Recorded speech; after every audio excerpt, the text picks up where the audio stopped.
Estás escuchando Pampa al Susto, un podcast donde te contamos las historias más raras y extremas de personas con enfermedades físicas y mentales que te hará cambiar lo que piensas sobre la salud. Pampa al Susto.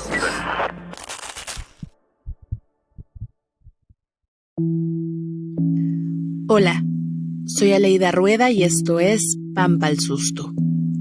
¿Te imaginas que tú, sin ninguna formación médica, tuvieras que administrarle a un familiar un medicamento directamente al corazón? Así, directamente con un simple catéter a través de una vena. Para muchos es difícil imaginarlo, pero cuando vives a 150 kilómetros del servicio médico más cercano, no queda otra más que intentarlo. Esto le sucedió a Daniel, y es una historia que muestra cómo un problema de salud sin acceso a servicios es otro nivel de problema.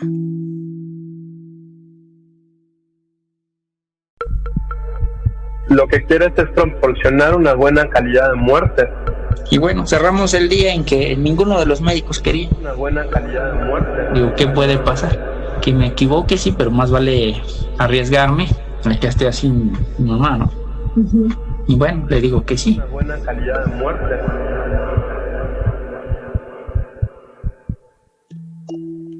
Él es Daniel Carrasco, un joven ingeniero en sistemas que un día tuvo que enfrentarse a un desafío para el que nunca nadie lo preparó. Daniel tuvo que aprender a colocar un catéter en el cuello de su madre para ayudarla a tener una muerte tranquila. Esta es la historia de Daniel y su madre, pero también es la historia de muchas personas con enfermedades terminales y que viven alejadas de hospitales, servicios de salud, médicos y medicamentos que necesitan para pasar sus últimos días sin dolor. Realmente mi mamá le detectaron la enfermedad en enero. Todo empieza en enero de este año. En enero de 2020. Cuando a la mamá de Daniel, doña Natalia, le detectaron cáncer de ovario en enero del 2020, ya era demasiado tarde. El cáncer había hecho metástasis y los médicos del Instituto Nacional de Ciencias Médicas y Nutrición Salvador Subirán, que está al sur de la Ciudad de México, le dieron dos opciones: internarla y recibir cuidados paliativos en el hospital o irse a casa a pasar sus últimos días con su familia. Mi mamá tomó la decisión de irse a su casa porque de alguna manera dijo, bueno, si voy a terminar, quiero terminar en mi casa. Irse a casa significó recorrer 317 kilómetros desde la Ciudad de México hasta un pequeño pueblo en el sur del país, en la región de la montaña de Guerrero. Mamá, nosotros somos del estado de Guerrero, de un pueblito pues donde realmente carecemos pues de un hospital, carecemos de infraestructura para telecomunicación en este caso, ¿no? Tonalapa, así se llama. Y en efecto, Tonalapa es un pueblo pequeño del municipio de Atlixtac, ubicado a 1,520 metros sobre el nivel del mar. Tiene 644 habitantes y 27 viviendas. Y aunque la mayoría tiene luz eléctrica, prácticamente ninguna tiene teléfono ni computadora, mucho menos internet. Y solo unas cuantas tienen lavadora o televisión. Definitivamente Tonalapa no era el mejor lugar para doña Natalia, pero era su hogar. De modo que Daniel decidió hacer un recorrido de 4 horas para llegar a otro pueblo llamado Tlapa de Comonfort, para poder conectarse a internet y hablar con los médicos del Salvador Subirán. Pero antes de que llegara a Tlapa, doña Natalia había empeorado. Me habla mi hermano y me dice que mi mamá se puso mal. Anoche desvaneció, dice, y ya no puede moverse, perdió la movilidad, la mitad del cuerpo, ya no puede hablar.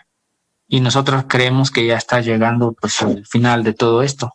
Ya no podía hablar, ya no podía, aunque sí se quejaba de los dolores del estómago. Es probable que muchos de nosotros no podamos imaginar un dolor así, porque no solo se siente un intenso dolor en el abdomen. Cuando se trata de una etapa avanzada, el cáncer ya se ha propagado a sitios más distantes, como los pulmones, el hígado, los huesos. Por eso duele todo el cuerpo, duele intensamente. En el caso de doña Natalia, como había perdido la capacidad de hablar, era difícil entender qué le dolía y qué podían hacer sus hijos más allá de darle algunos masajes en el estómago. Así que cuando Daniel llegó a Tlapa para conectarse a internet y poder hablar con los médicos del Salvador Subirán, lo único que quería saber era cómo evitar que su mamá sufriera. En esta llamada, Daniel habló con el doctor Alfredo Covarrubias, uno de los poquísimos especialistas en cuidados paliativos del país. Aquí vale la pena explicar que los cuidados paliativos son relativamente nuevos en México. Fue apenas en 2009 cuando se creó la ley que establece como derecho de todos los mexicanos y mexicanas el contar con estos cuidados cuando se tiene un padecimiento terminal. Esta ley entró en vigor hasta 2019. Y no solo es sorprendente que el derecho de tener una muerte digna, como le dicen, sea tan reciente. Otro dato revelador que lanza Covarrubias es que en México hay menos de 100 paliativistas. No tenemos especialistas en cuidados paliativos formados por las universidades mexicanas. Yo soy paliativista desde 15 años, pero al igual que muchos de mis compañeros que se dedican a cuidados paliativos en forma exclusiva, tuvimos que hacer múltiples diplomados dentro y fuera de México. Alfredo Covarrubias siempre les dice a sus estudiantes que se habla mucho de que los médicos están para mejorar la calidad de vida, pero prácticamente nunca se dice que también se necesitan médicos para mejorar la calidad de muerte. Lo que quieres es proporcionar una buena calidad de muerte. Que tu muerte sea aterciopelada, o sea, que no tengas dolor, que no tengas nada, o sea, que no tengas mareo, que no tengas síntomas, o sea, que si ya te dijeron lotería, ese final sea lo más aterciopelado posible y que tengas, así como tuviste una buena calidad de vida, también tengas una buena calidad de muerte. Y con esa idea fue que Covarrubias habló con Daniel. Me da una serie de consejos, ¿no? De tips que tenía que hacer. Uh-huh. Que la tengo que bañar, que la tengo que mover, que la tengo que sentar. Y aparte teníamos que suministrarle medicamentos, pero por la situación empieza lo más complicado de esa etapa. Llegó el momento en el que ella ya no podía deglutir tabletas, ¿no? Y cuando llegas a ese momento en el que ya no puedes deglutir los medicamentos, pues ¿por dónde te los pongo, no? En el caso de doña Natalia, la única forma que había para administrarle los medicamentos que redujeran su dolor era ponerle un catéter a mi mamá. De lo contrario, va a estar sufriendo con los dolores. Aunque ella no pueda moverse, no implica que ella no sienta dolores. Y la idea de suministrarles estos medicamentos es para calmarle los dolores y que tuviera pues finalizara ella bien, sin dolores, sin molestias, porque pusiera mucho el sufrimiento, ¿no? Un catéter es un tubo suave y delgado que se coloca para transportar líquidos o medicamentos. Muchos hemos visto el catéter venoso periférico. Es el que se inserta en la parte inferior del brazo para hacer transfusiones de sangre, quimioterapia o para aplicar medicamentos vía intravenosa. Si hubiera sido ese el catéter que necesitaba doña Natalia, hubiera sido relativamente sencillo encontrar quién se lo colocara. Pero doña Natalia requería otro, el catéter central de acceso venoso, que se introduce en una vena, generalmente ubicada en la parte superior del pecho, justo debajo de la clavícula. Y una vez ahí, se introduce hasta llegar a la vena cava superior, que es la vena grande en el lado superior derecho del corazón. Colocar este catéter puede que no sea extremadamente complicado, pero sí tiene sus riesgos. Puede haber infecciones, sangrado, arritmias, y en los casos más graves puede haber perforación al miocardio, coágulos en la sangre o daños irreversibles en los nervios. De manera que colocar este catéter puede asustar a cualquiera, especialmente a los pocos enfermeros de Tonalapa que nunca lo habían hecho. Y pues bueno, nos dice el enfermero que no se ve capaz y no se siente seguro de poder hacerlo por si la persona sufre de complicaciones, que tal que le pico en los pulmones, en algún vaso sanguíneo que no debo. Y no tengo todos los aparatos para que yo pueda como que monitorearle la presión, monitorearle la frecuencia cardíaca. Bueno, ahora sí que toda esa parte médica. Y nos dice, no, pues es que no lo voy a hacer, no puedo hacerlo. Y bueno, es cuando se complica más todavía, pues era la única opción que teníamos en el pueblo. Ahí empieza el viacrucis de Daniel, intentando conseguir no solo medicamentos para el dolor, de los que, por cierto, había un desabasto en todo el país, sino sobre todo hallar a alguna persona que aceptara ponerle el catéter a su mamá. Fue a Tlapa, donde sí había consultorios, médicos y clínicas particulares, pero todos se negaron. Nadie se sentía capaz de hacerlo y tenían miedo de que no pudieran responder a alguna complicación. Y bueno, cerramos el día en que ninguno de los médicos quería de allá, ninguno. Todos necesitaban de un quirófano, todos necesitaban de un cirujano y bueno, ahí era muy complicado para ellos. Al final del día me manda un mensaje al doctor y me dice, no te preocupes, yo mañana mismo te voy a enseñar, si tú quieres, si tú estás dispuesto a aprender. Dice, no es nada de otro mundo, no tiene nada de complicado todo esto. Si tú quieres, yo mañana te enseño. Y el paciente, las condiciones del paciente no incluyen alteraciones en la coagulación que favorezcan sangrados, ¿no? Pues una de las vías que se puede utilizar es la vía subcutánea. Un dispositivo subcutáneo, ¿sí?, es una aguja que tiene un recubrimiento de teflón, como cualquiera que se vende en cualquier lado, ¿sí?, que se coloca debajo de la piel. Daniel se convirtió de pronto en la última esperanza. Y aunque el miedo lo invadía, también sabía que era la única forma de ayudar a su mamá a tener una muerte apacible y sin dolor. Hay miembros de la familia que son muy aventados y dicen, sí, yo lo hago porque yo quiero y porque va a ser los últimos momentos que voy a poder ayudar a mi familia, pero hay miembros de las familias que dicen, no, o sea, esto está loco, o sea, yo no puedo, no me voy a desmayar si lo digo, ¿no? Digo, ¿qué puede pasar? Que me equivoque, sí, pero más vale arriesgarme que esté así mi mamá, ¿no? Uh-huh. Y bueno, le digo que sí. Pero Daniel siguió buscando médicos o enfermeros, ya no para hacer la intervención, sino para que lo asistiera en el procedimiento por si ocurría algo inesperado. La escena sería única. Un enfermero asistiendo a un ingeniero en sistemas, sin ninguna experiencia médica, colocando un catéter por primera vez en su vida. Daniel, como cualquier persona que tiene que hacer algo para lo que nunca nadie lo preparó, tenía miedo. Pero en el último momento, poco antes de tomar la capacitación, Elsa, una amiga de Daniel que había estudiado con él la preparatoria, encontró a una enfermera que había egresado recientemente de la carrera, Aide Remigio. Ella me contactó y me dijo que hay un muchacho que quería que le hiciera un procedimiento a su mamá. Entonces, pues la verdad no tengo mucha experiencia, pues no tiene mucho tiempo que egresé de la escuela y pues no he trabajado como tal en un hospital. En un primer momento, cuando supo en qué consistiría el procedimiento, Aide se negó a hacerlo.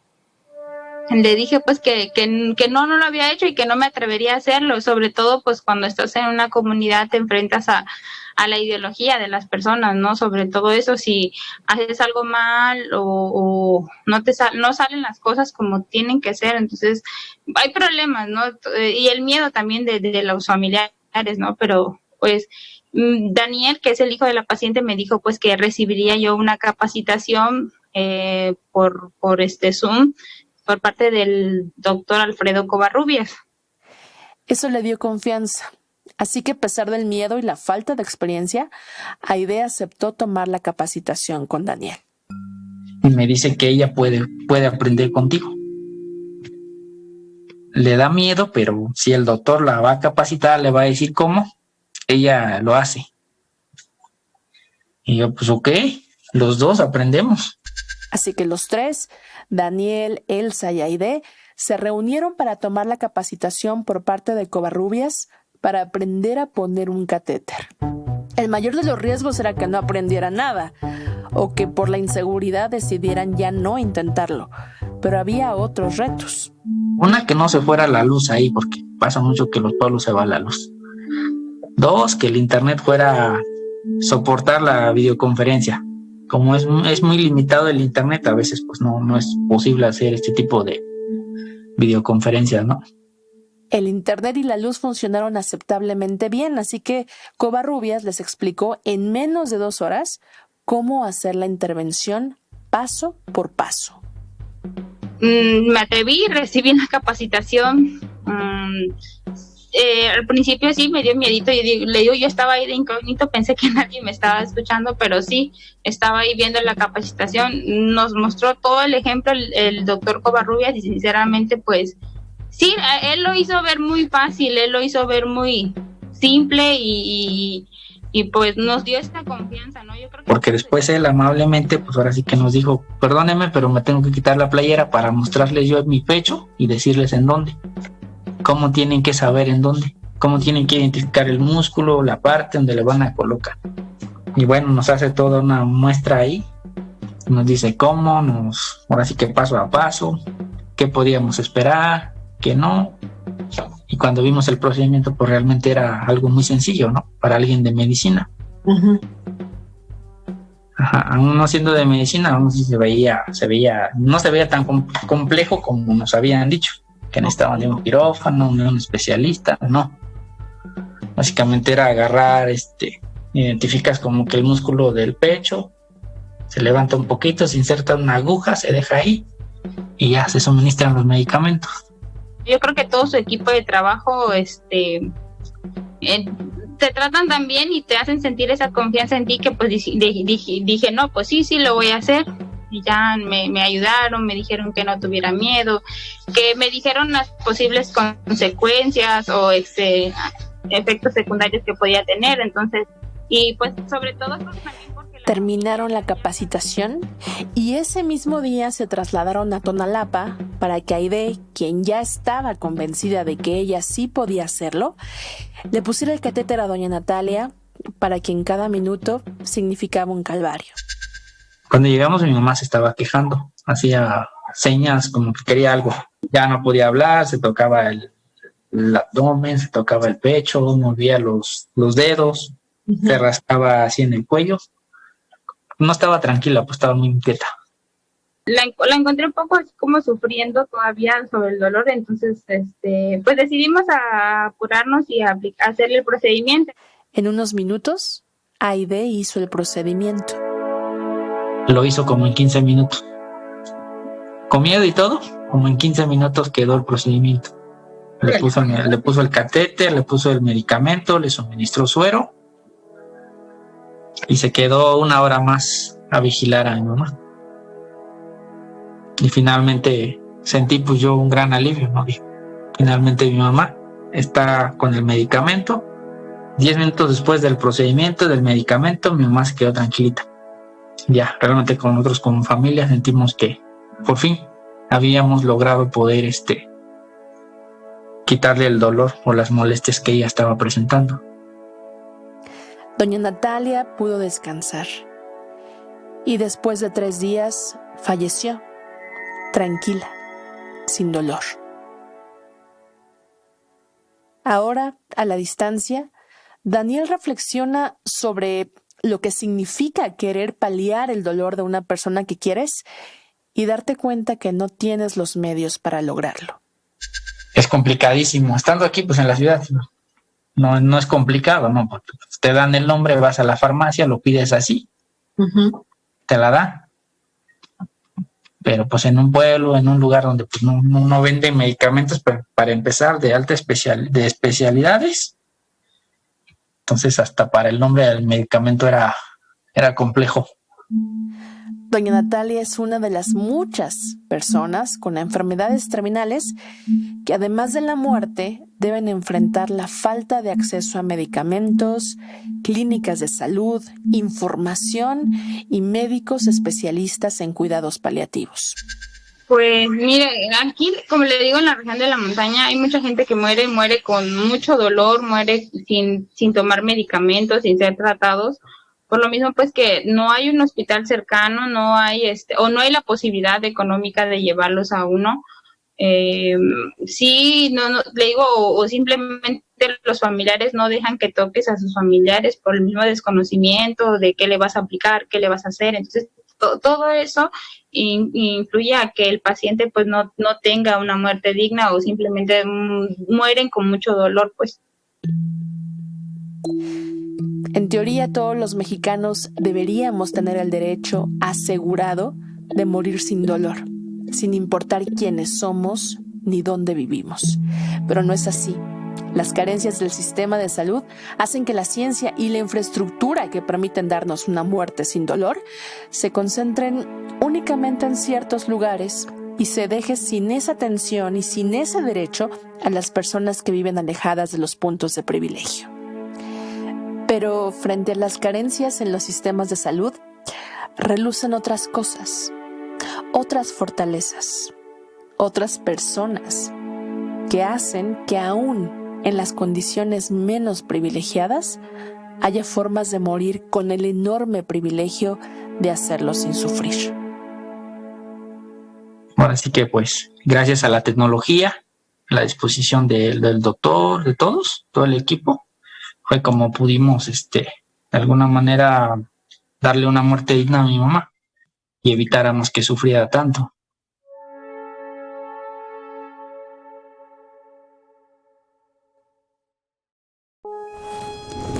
Pampa al Susto es un podcast colaborativo que hacemos Mari Carmen Clement, Itzel Gómez y Aleida Rueda.